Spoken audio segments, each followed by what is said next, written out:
I will present only a summary of the study, and I can invite you to go to the session this morning at 11:30, room A2 for more extensive results.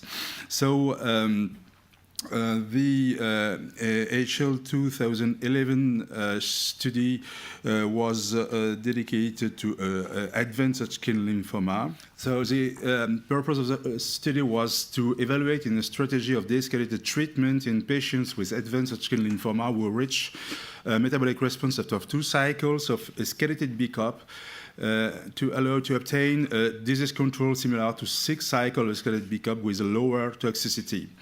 And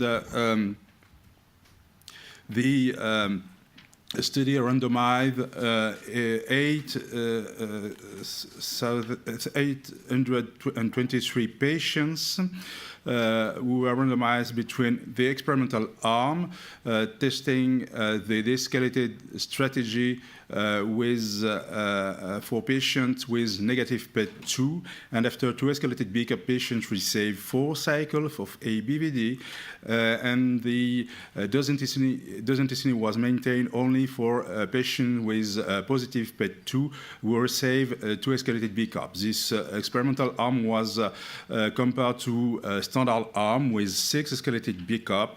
That is the standard of treatment within the German Hodgkin study group, and the treatment which allow to obtain the better disease control published so far. So in the experimental arm, 84% of patients reach a negative PET2 and receive the de-escalated therapy. The disease control was similar in both arms, and progression-free survival was quite satisfactory, with a 5-year progression-free survival of higher than 85% in both arms, in 85.7% in the experimental arm. The overall survival was also similar in both arms, and the toxicity in the experimental arm, including serious adverse events, was significantly reduced. We reduced of about 40% the risk of serious adverse events.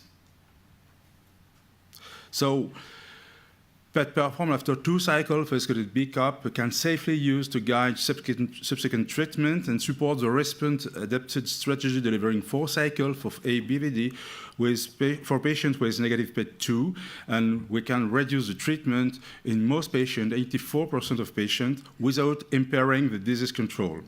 This approach allows to significantly reduce the treatment-related toxicity in most patients, and the reduction of serious adverse events is about 40%, and provides similar patient outcome compared to standard escalated BEACOPP treatment. And we can consider that this approach is probably a new standard of treatment in this disease.